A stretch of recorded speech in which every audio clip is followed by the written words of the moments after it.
요한복음 21장 1절부터 6절, 그리고 15절에서 17절 말씀입니다. 요한복음 21장 1절 말씀입니다.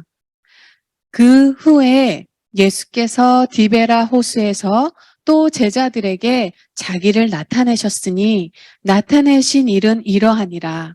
시몬 베드로와 디두모라고 하는 도마와 갈릴리 사람과 나다나엘 사람과 세베대의 아들들과 또 다른 제자 둘이 함께 있더니 시몬 베드로가 나는 물고기를 잡으러 가노라 하니 그들이 우리도 함께 가겠다 하고 나가서 배에 올랐으나 그날 밤에 아무것도 잡지 못하였더니 날이 새어갈 때에 예수께서 바닷가에 서셨으나 제자들이 예수인 줄 알지 못하더라. 예수께서 이르시되 얘들아 너희에게 고기가 있느냐 대답하되 없나이다. 이르시되 그 물을 배 오른편에 던지라. 그리하면 잡으리라 하시니 이에 던져졌더니 물고기가 많아 그물을 들 수 없더라. 15절. 그들이 조반 먹은 후에 예수께서 시몬 베드로에게 이르시되 요한의 아들 시몬아 내가 이 사람들을 나보다 더 사랑하느냐 하시니 이르되 주님 그러나이다. 내가 주님을 사랑하는 줄 주님께서 아시나이다. 이르시되 내 어린 양을 먹이라 하시고 또 두 번째 이르시되 요한의 아들 시몬아 내가 나를 사랑하느냐 하시니 이르되 주님 그러하나이다. 내가 주님을 사랑하는 줄 주께서 아시나이다. 이르시되 내 양을 치라 하시고 세 번째 이르시되 요한의 아들 시몬아 내가 나를 사랑하느냐 하시니 주께서 세 번째 내가 나를 사랑하느냐 하심으로 베드로가 근심하여 이르되 주님 모든 것을 아시오매 내가 주님을 사랑하는 줄을 주님께서 아시나이다. 예수께서 이르시되 내 양을 먹이라. 풀은 마르고 꽃은 시드나 하나님의 말씀은 영원히 서리라. 뜨겁게 타오르던 지중해 너머로 태양이 떨어지자 어둠이 내리고 갈릴리 바닷가는 고기 잡는 어부들로 활기를 띠기 시작했습니다. 그런데 여러분, 그 갈릴리 어부들 틈에 베드로와 그 제자들도 고기배를 띄우며 먼 바다로 나가고 있었다는 사실입니다. 왜 이 제자들이 사람 낚는 어부가 아닌 그 옛날의 직업으로 돌아가야만 했습니까? 여기서 우리는 고기를 찾겠다는 열망보다는 깊은 슬픔 속에서 밤새 빈 그물을 내리는 제자들의 지친 모습을 읽을 수가 있습니다. 어느새 짙은 어둠도 하나둘 거치고 붉은 태양이 넘실대는 바다 위로 솟아올랐건만 마지막으로 빈 그물을 들어 올리는 제자들의 빈 가슴에 남은 거라고는 또 한 덩어리의 절망과 실패감 뿐이었습니다. 여러분, 특별히 주님을 향한 베드로의 열심을 기억하시나요? 12제자 가운데 언제나 첫 번째였습니다. 따라서 복음서에서 그의 배반과 배신은 또 유명한 스캔들이 되고 말았습니다. 따라서 복음서의 이 라스트 씬이라 할 수 있는 요한복음 마지막 장도 역시 베드로가 그 대미를 장식하고 있습니다. 여러분, 제가 한 가지 질문을 던져보겠습니다. 왜 주님께서 그 새벽에 베드로란 이름 대신에 요한의 아들 시몬이라고 불렀을까요? 그것도 세 번씩이나 의미심장하게 말씀을 던졌습니다.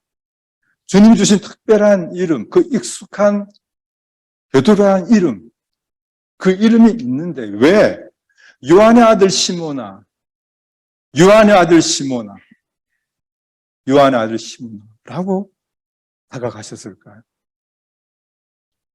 여러분 기억나십니까? 주님과 함께 마지막 최후의 만찬을 나누던 그 밤, 제자들은 주님과 함께 의미심장한 마지막 식사를 나누고 있었습니다. 마지막 붉은 포도주 잔을 받으면서 수제자답게 다 주를 버릴지라도 나는 결코 주님을 버리지 않겠나이라고 다짐했던 베드로. 그러나 그 새벽 결정적인 순간에 주님을 부인하고 새벽닭은 울었습니다. 진실로 그는 새벽닭이 울 때마다 괴로움에 몸부림쳤을 것입니다. 베드로, 이제는 부끄러운 이름의 대명사가 되고 말았습니다.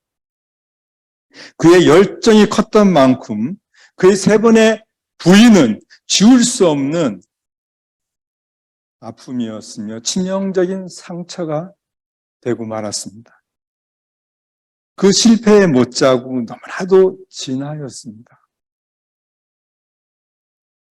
여러분, 그 밤에도 깊은 자책감과 슬픔을 삼키면서 그는 미친 듯이 그물을 던졌습니다. 길고 긴 밤이었습니다. 모든 갈릴리 어부들에게는 늘 풍요로웠던 그 바다가 오늘 베드로에게만은 다시 한번 절망과 죽음의 바다로 다가오고 있었습니다. 그 밤에도 그는 고기 한 마리 잡지 못했습니다. 아니, 그는 결코 한 마리 고기도 잡을 수가 없었습니다. 차라리 베드로라는 이름을 받지 않았더라면, 아니 제자로 부름을 받지 않았더라면 그냥 고기 잡는 어부로서 평범한 삶을 살았을 텐데. 그렇죠? 다 주를 버릴지라도 남한은 결코 당신을 버리지 않겠나이다라고 큰 소리 쳤던 베드로. 그 부끄러운 모습 차마 밝은 빛 속에 드러내놓을 수가 없어서 그 밤에도 갈릴리 바다로 깊이 도망칠 수밖에 없었습니다. 여러분, 우리 인생이 가끔 주님을 피하여 도망갈 때가 있습니다. 그런데 저와 여러분이 주님을 피하여 어디로 숨어 들어갈 수가 있겠습니까? 그렇죠? 요나처럼 베드로처럼 하나님의 낯을 피하여 도망가면 갈수록 더 밑장으로 떨어지고 인생 맞짱 앞에서 맞닥뜨리게 된다는 사실을 우리 모두가 한두 번쯤은 경험했을 것입니다. 또 하나의 뼈아픈 실패감으로 지친 새벽 날개를 파닥거리며 먼 바다 끝에 선 베드로. 바로 이런 배경과 줄거리 속에서 오늘 이 본문이 펼쳐지고 있는 것입니다. 세 번씩이나 주님을 모른다고 부인했던 그 치명적인 실패감, 그 깊은 부끄러움을 떠올리듯이 주님은 그 새벽 의미심장하게 베드로에게 다가오셨습니다. 요한의 아들 시몬아, 네가 나를 사랑하느냐? 거듭 세 번씩이나. 따라서 오늘 본문을 보면 세 번째 네가 나를 사랑하느냐 물으셨을 때 베드로의 그 심정이 어떠했겠습니까? 마치 그의 심장이 터지는 듯한 아픔을, 고통을 느끼지 않을 수가 없었을 것입니다. 성도 여러분, 그 차가운 새벽 바다 끝에서, 그 바다 끝에서는 베드로를 향한 주님의 손짓, 주님의 그 표정, 그 절절한 그 러브 스토리가 새벽 안개처럼 피어오르고 있었던 것입니다. 여러분, 요한의 아들 시몬아, 첫째로 나는 무엇보다도 너의 인간적인 고뇌와 번민을 이해한단다. 요한의 아들 시몬아, 베드로야, 내가 지금 사도 베드로이기 때문에 괴로워하느냐? 그러나 너는 베드로 이전에 한 인간 시몬임을 기억해야 한단다. 요한의 아들 시몬아, 수제자 베드로이기 때문에 내가 너를 사랑하는 것이 아니라 나는 그냥 내 존재 그대로를 사랑하고 있단다. 요한의 아들 시몬아, 세상 사람들은 내가 부름받은 베드로라는 그 타이틀과 명예에 환호를 하지만 나는 언제나 내 모습 그대로를 사랑하고 있단다. 요한의 아들 시몬아, 내가 베드로이기 때문에 더 좌절하느냐? 그러나 나는 베드로이기 때문에 너를 사랑하는 것이 아니란다. 그냥 내 모습 그대로, 내 존재 그대로를 사랑하고 있단다. 요한의 아들 시몬아. 사랑하는 여러분, 제가 지난 30년 목회에서 베드로처럼 절망의 바닥 끝에 서 있었을 때가 한두 번이 아니었습니다. 비겁한 목사, 위선적인 목사, 목사답게 살지 못한 나를 자책하며 하얗게 밤을 지새우던 날들이 많았습니다. 여러분, 되고 싶었던 자신과 실제 자기 모습 사이의 그 괴리감으로 슬퍼하는 목사의 그 타는 목마름, 좋은 일을 하고 좋게 보이고 싶은 욕망은 목회 현실에서 번번이 좌절되곤 하였죠. 그때마다 새벽 바다 먼 끝에서 다가오는 주님의 부드러운 음성이 이 못난 목사를 깨우는 것입니다. 새벽마다 강단에서 그 마룻바닥에서 요한의 아들 시몬아, 네가 목사이기 때문에 그렇게 괴로워하느냐? 그러나 나는 내가 목사이기 때문에 너를 사랑하는 것이 아니란다. 그냥 내 존재 그대로를 사랑하고 있단다. 요한의 아들 시몬아, 나는 너를 이미 용서해 주었건만 왜 넌 너 자신을 용서하지 않고 있느냐? 요한의 아들 시몬아, 난 오늘도 내 모습 그대로를 사랑한단다. 내 존재 그대로를 사랑하고 있단다. 요한의 아들 시몬.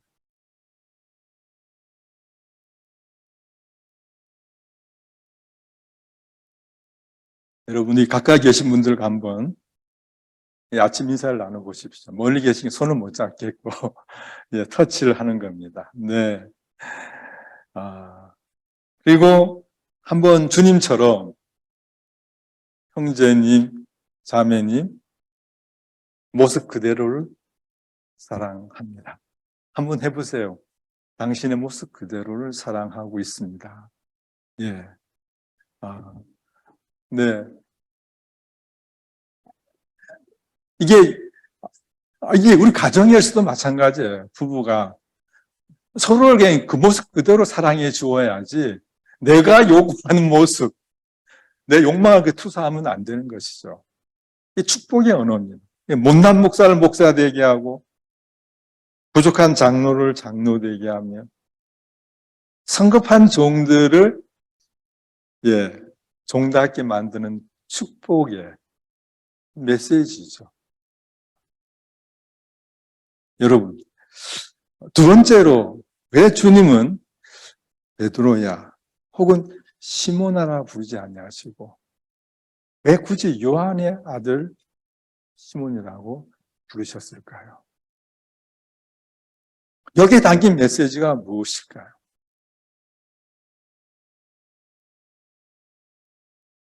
이것은 베드로야, 너는 교회 사도이기 이전에 원래 갈릴리 어부, 내 아버지 요한 어부의 아들 시몬임을 기억해야 한단다. 너는 베드로, 앞으로 네가 사도 중에 사도일지라도 넌 항상 내 과거의 내 신분을, 내 출생, 내 과거를 잊지 말라는 것입니다. 신약 복음서를 보면은 베드로가 주님께로부터 베드로란 반석이라고 하는, 교회의 반석이라고 하는 이 최고의 칭찬과 명예를 얻은 그 순간부터 점점 실패의 나락으로 떨어지는 것을 우리가 발견하게 됩니다. 바로 그때부터 너무 앞서 나가는 베드로, 잘난 베드로를 복음서 여기저기에서 발견하게 되는 것입니다. 여러분 기억하시나요? 고린도전서 10장 12절에 보면 그런즉 선줄로 생각하는 자는 넘어질까 조심하라. 그렇습니다. 바로 그 다음 단락에서 한순간에 넘어지는 베드로를 보게 됩니다. 주님이 애써 고민하시면서 가시 십자가의 길을 제시하자 주님을 책망하듯이 그 길을 막습니다. 주님 그리하지 마옵소서. 이 일 결단코 주님께 이르지 아니하리이다. 헬라 원문을 사실적으로 표현하면은, 번역하면은 주님을 책망하듯이 막 야단치듯이 그 길을 막았던 것입니다. 대단한 수제자죠. 그런데 여러분, 바로 그때 주님께서 뭐라고 말씀하셨죠? 베드로를 향해서 사탄아 내 뒤로 물러가라. 너는 나를 넘어지게 하는 자로다. 그렇습니다. 그 최고의 칭찬을 받은 바로 그 다음 단락에서 넘어지는 베드로. 순간 사탄으로 전락해버리죠. 여러분, 우리 인생에서 잘 나갈 때, 우리의 비즈니스가 잘 될 때, 우리의 기도가 응답되었을 때 조심해야 되는 것이죠. 우리의 꿈과 비전이 성취되었을 때 우리의 입술을 잘 지켜야 하는 것입니다. 진실로 성공하여 섰다는 그 순간 넘어지는 것이 우리 인생입니다. 그 옛날 가난했던 시절, 그 힘들었던 때를 기억하라는 것입니다. 그런데 우리는 가끔 우리의 과거를 잘 잊어버립니다. 그렇죠? 슬프게도 현실에 안주하고 매너리즘에 빠지고 마는 것이죠. 따라서 오늘 이 시간 우리가 새해를 이제 시작했는데요. 신영복 시인의 처음처럼이라는 시가 주는 의미가 남다릅니다. 처음으로 하늘을 나는 새처럼, 처음으로 땅을 밟는 새싹처럼, 우리는 하루가 저무는 겨울 저녁에도 마치 아침처럼, 새봄처럼, 처음처럼 언제나 새날을 시작하고 있다. 산다는 것은 수많은 처음을 끊임없이 만들어가는 시작입니다. 성도 여러분, 우리가 집사로, 권사로, 장로로, 목사로 안수받았을 때 그 순수했던 그 모습들을 오늘도 그때처럼, 처음처럼 살아낼 수 있다고 한다면 얼마나 좋을까요? 여러분, 수련회나 부흥 집회 때 그 결단했던 그 헌신, 그 결단의 순간들을 지금도 처음처럼 살아낼 수 있다고 한다면 얼마나 좋겠습니까? 여러분, 산다는 것은 수많은 처음을 끊임없이 만들어가는 시작인 것입니다. 우리가 처음 주님을 만났을 때의 그 기쁨 기억하십니까? 내가 주님 처음 만났을 때 그 감격, 그 감격을 오늘도 처음처럼, 새봄처럼, 아침처럼 살아낼 수 있다고 한다면 여러분들 기억하십시오. 그 첫사랑, 그 초심을 늘 잊지 말라는 것입니다. 요한의 아들 시몬. 하루가 저무는 겨울 저녁에도 아침처럼, 새봄처럼, 처음처럼 언제나 그 초심, 그 새날 시작하는 그런 우리 버밍햄 주님의 교회 목회가 되기를 주님의 이름으로 축복합니다. 이제 오늘 본문 이 러브 스토리의 클라이맥스로 나아갑니다. 세 번째로 요한의 아들 시몬아, 네가 이 사람들보다 나를 더 사랑하느냐에 담긴 주님의 메시지가 무엇입니까? 왜 무엇 때문에 주님은 거듭 세 번씩이나 반복해서 베드로에게 요한의 아들 시몬아, 내가 나를 사랑하느냐라는 사랑 고백을 원하셨을까요? 사실 저는 제 아내에게 사랑 고백을 잘 못하는 경상도 남자입니다. 그런데 우리 집 새 아이들에게는 어린 시절부터 이렇게 종종 사랑을 고백했습니다. 한이야, 아이 한글 참입니다. 새 아이가. 한이야, 글이야, 참이야. 아빠 사랑해. 아빠를 얼마나 사랑해? 라고 물으면서 다가가는 것입니다. 아들아, 딸아, 아빠 사랑해? 얼마나 사랑해라는 이와 같은 화법은 아들아, 딸아, 나는 너를 너무너무 사랑하는데 너는 나를 얼마나 사랑하니? 나는 너를 너무너무 사랑하는데 이건, 이 말은, 허용되지 않습니다. 묻혀 있은. 그러나 이 화법에는 나는 너를 너무너무 사랑하는데 너는 나를 얼마나 사랑하니? 하고 다가가는 것이죠. 아빠의 깊고도 은밀한 사랑의 고백인 것입니다.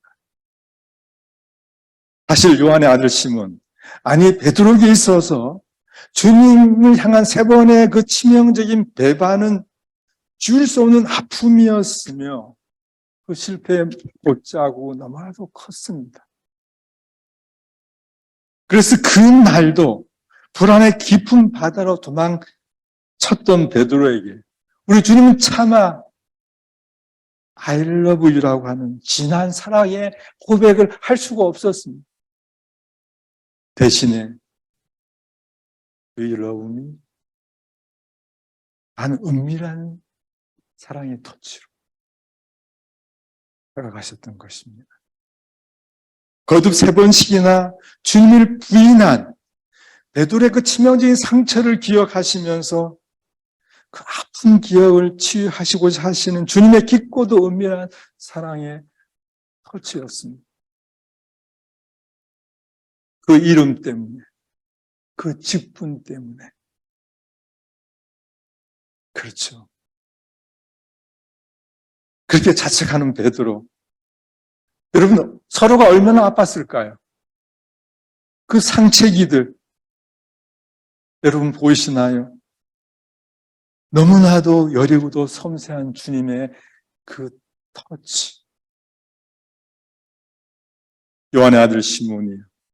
그대가 이 사람들보다 나를 더 사랑하고 있어.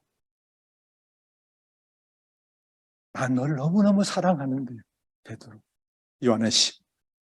난 너를 누구보다 사랑한다는 주님의 사랑 고백인 것이죠.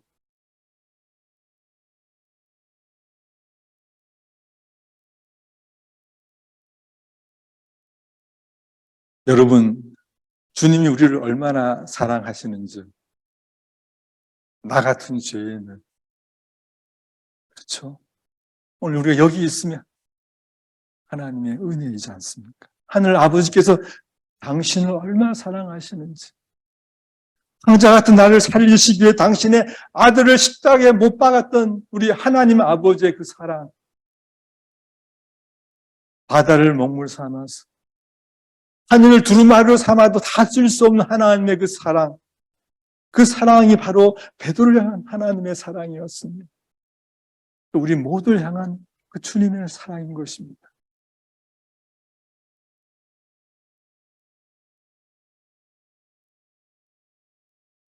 약할 때 강함 대신에 나의 보배가 되신 주 나의 모든 것. 주 안에 있는 보물을 나는 포기할 수 없네. 주 나의 모든 것. 2절 볼까요?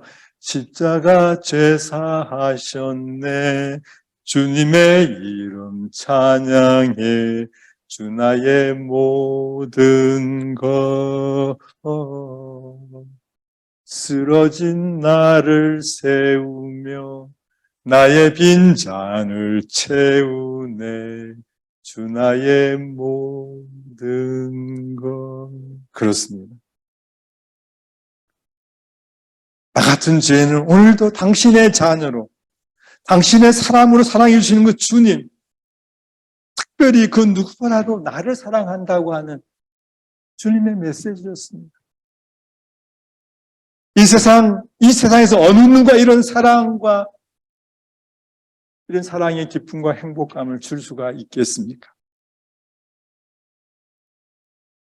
이런 사랑의 행복감을 이사야 예언자는 62장 5절에서 이렇게 표현하고 있습니다. 이는 여호와께서 너를 기뻐하실 것이며 내 땅이 결혼한 것처럼 될 것이니라. 마치 청년이 처녀와 결혼한 같이 내 아들들이 너를 취하겠고 신랑이 신부를 기뻐한 같이 내 하나님이 너를 기뻐하시리라. 여러분, 이 러브 스토리, 마치 신랑이 신부를 기뻐한 같이 하나님이 나를 기뻐하시며 나를 사랑하신다는 겁니다. 여러분을 향한 주님의 사랑인 것이죠.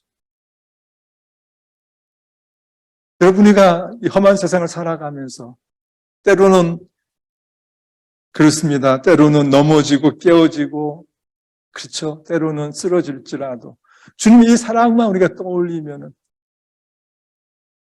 우리는 다시 일어설 수가 있는 것이죠.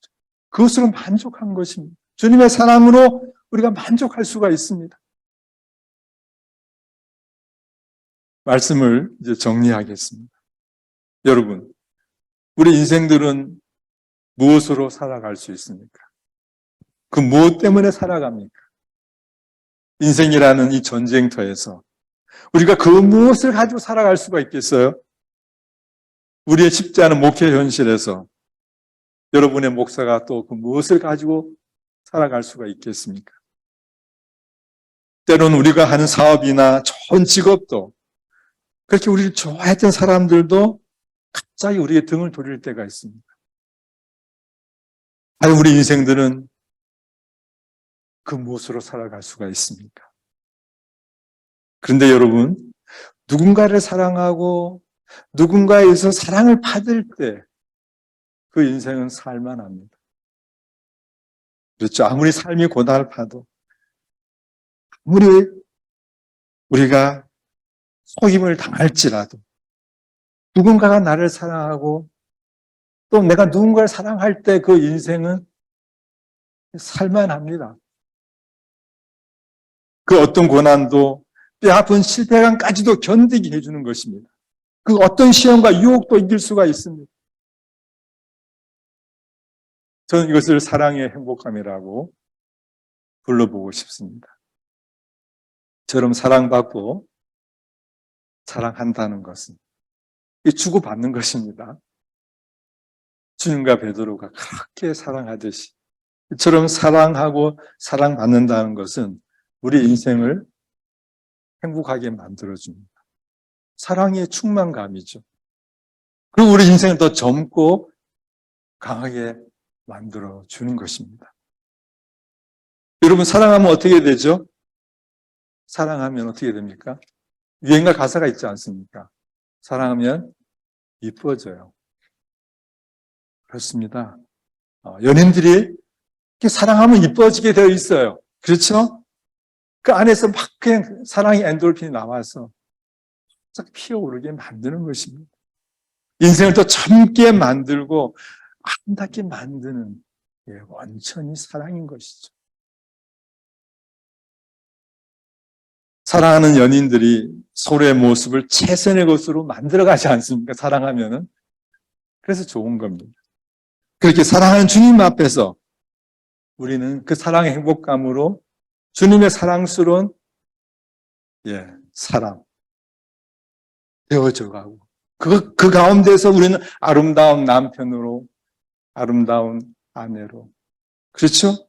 아름다운 자녀로, 아름다운 크리스찬으로 되어져 가는 것입니다. 이 사랑이 우리를 만들어 가는 거예요. 마찬가지로 여러분의 목사가 그 모습으로 살아갈 수가 있나요?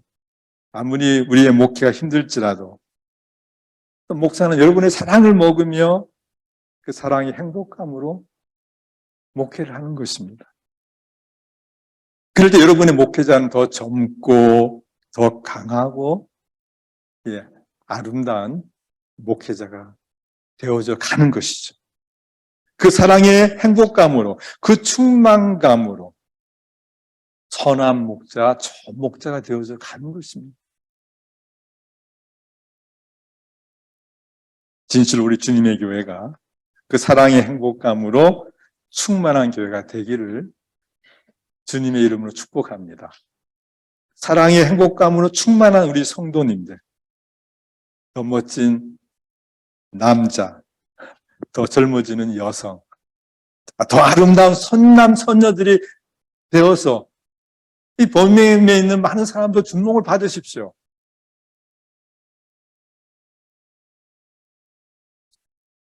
이제 여러분, 오늘 설교의 결론인 주님의 최종적인 명을 우리는 받습니다. 요한의 아들 시몬이요, 당신은 주님은 나를, 요한의 아들 시몬아, 내가 나를 사랑하느냐 하듯이 여러분들은 주님을 얼마나 사랑하십니까? 주님이 물으십니다. 당신은 주님을 얼마나 사랑하십니까? 그러면 여러분의 사랑을 표현해야 되죠. 주님 말씀하십니다. 내 어린 양을 먹이라. 내 양을 치라. 주님은 거듭 3번씩이나 강조하십니다. 내가 나를 사랑하느냐? 내 어린 양을 먹이라. 그렇습니다. 예수 사랑의 충만감으로, 그 행복감으로 여러분들의 어린 양을 먹이십시오. 교회에서, 가정에서, 직장에서, 우리 이웃 가운데서 잃어버린 양들을 돌보고 케어해 주십시오. 바로 그것이 주님을 사랑하는 사랑의 표현입니다. 사랑의 손입니다. 거기에서 예수 사랑의 행복감이 흘러 넘치는 것입니다. 우리 주님의 교회가 이런 예수 사랑의 행복감으로 충만한 교회가 되기를 소원합니다. 여러분의 가정에서, 여러분의 직장에서, 여러분의 학교에서, 여러분의 사업터에서, 그리고 우리 교회 공동체 안에 항상 어린 양들이 있습니다. 길을 잃어버린 양들이 있고, 아픈 양들이 있고, 뭔가 허전한 양들이 있습니다. 그 양들을 돌보고 손을 내밀고 주님처럼 다가가는 것입니다. 깊고도 여린 손길로 터치해 주는 것입니다.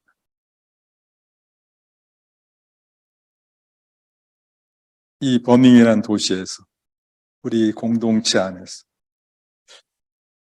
잃어버린 양들, 우리의 상한 양들을, 그 연약한 양들을 돌보고 치료하고 먹이는 그리스도의